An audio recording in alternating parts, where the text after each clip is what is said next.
안녕하세요, 황근태입니다. 대부분 CEO들은요, 결정하는 게 직업입니다. 하지만 쉬운 결정은 없습니다. 쉬운 결정은 실무자들이 다 하기 때문이죠. CEO까지 올라오는 것은 다 골치 아픈 결정입니다.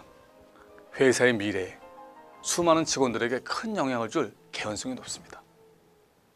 오늘 소개할 책 고포인트는요, 의사결정에 관한 책입니다. 한번 살펴보시죠. 우선 실패 사례입니다. 1994년 여름 콜로라도 중부 지역은요, 보기 드문 고열에 시달립니다.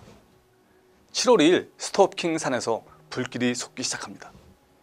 7월 4일 3에이커까지 퍼집니다. 근데 그때까지는 규모도 작고 속도도 느립니다. 7월 5일 소방대가 투입됩니다.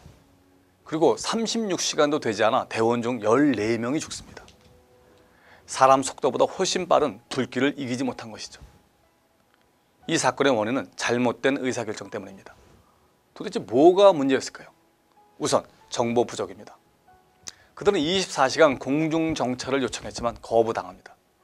이 때문에 산불 전체의 모습을 보지 못하죠. 가장 기본인 기상 파악도 하지 않았습니다. 방화선 구축에서도 실패합니다. 규칙을 무시한 것이죠. 명확한 책임자도 없었습니다. 아무도 전체 상황을 파악하지 못했고 산불이 폭발점을 향해 발전하고 있다는 사실도 몰랐습니다.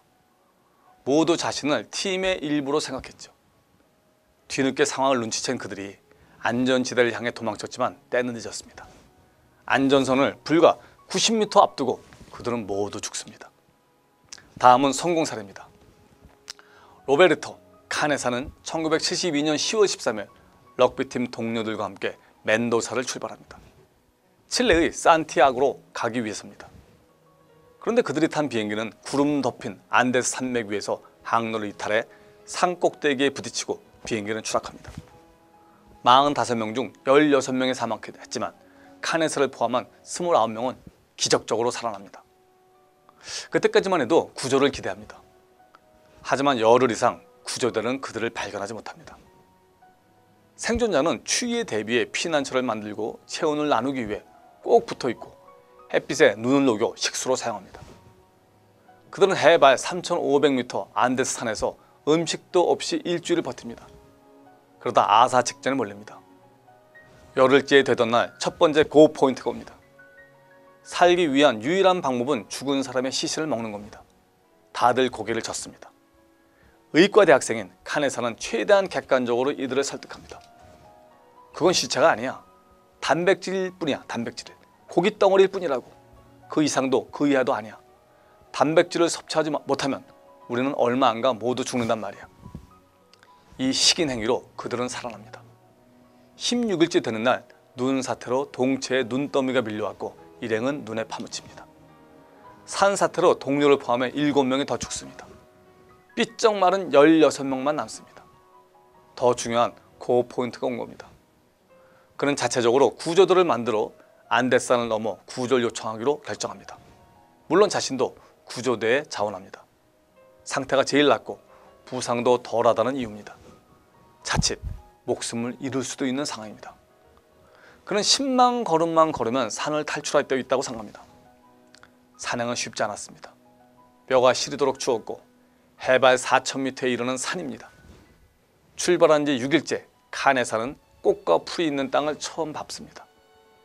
이틀 뒤 11월 20일에 농부들과 마주칩니다. 그런데 두 사람 사이엔 물살 거센 강이 있습니다. 종이에 묶인 돌멩이를 강 건너로 던져 자초 지점을 설명하고 12월 20일 수색대는 생존자 전원을 구조합니다. 이들은 사태를 냉정하게 파악했기 때문에 살아날 수 있었습니다.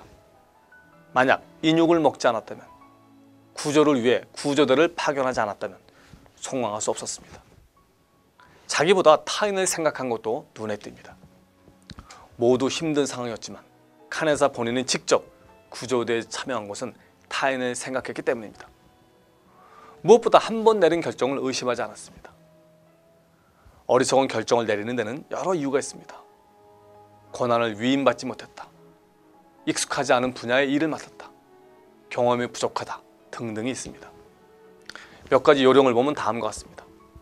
교전 후 검토 회의입니다. 요새민치 국립공원 소방대원들이 하는 방법입니다. 이들은 사실관계를 철저히 파악한 브리핑을 끝낼 무렵 회의 참가자 중 한 사람이 4가지 질문을 던집니다. 소방대원 10명이 한자리에 모여 그날 결정을 검토하고 다음날 행동 계획을 짭니다. 오늘 계획이 무엇이었나? 실제 실행한 것은 무엇인가? 왜 그렇게 됐는가? 다음에는 어떻게 해야 하는가? 여러분들도 한번 시도해 보시길 바랍니다. 너무 많은 분석은 곤란합니다. 이 일이 지연되기 때문입니다. 늦은 시간에 올바른 결정보다는요, 제대로 된 시간에 내린 그런 결정이 낫다 라는 말이 있습니다. 이를 위해서는 70% 해법을 활용하시길 바랍니다. 70%의 정보, 70%의 분석, 70%의 확신이 든다면 그냥 실행하라는 것이죠. 분석하되 과도하게 분석하지 말아야 합니다. 상사는 먼저 자기 의견을 얘기하면 안 됩니다. 그렇게 되면 직원들은 자기 의견 대신 상사 의견을 따르려고 합니다. 자기 의견을 말하는 대신 먼저 질문을 던져야 합니다. 상사가 무슨 생각을 하고 있는지 몰라야 줄을 설 수 없습니다. 내부 분열이 심할 때는 실컷 싸우게 하는 것도 방법입니다. 80년대 초반 질레트의 내부 전쟁이 일어납니다. 일회용 면도기에서 몇 년째 빅에게 지던 질레트는 급기야 강철파와 플라스틱파로 갈라섭니다. 전자는 저가 시장은 빅에게 양보하고 수백만 달러로 투자해 더 나은 품질의 강철 면도기를 개발하자고 주장합니다.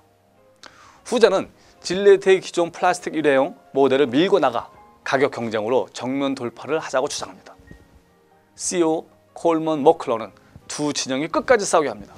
절대 나서지 않고 듣기만 합니다. 보통 정치적 내부는 파멸을 이야기하지만 상품 재료를 놓고 벌이는 싸움은 반대 효과를 냅니다.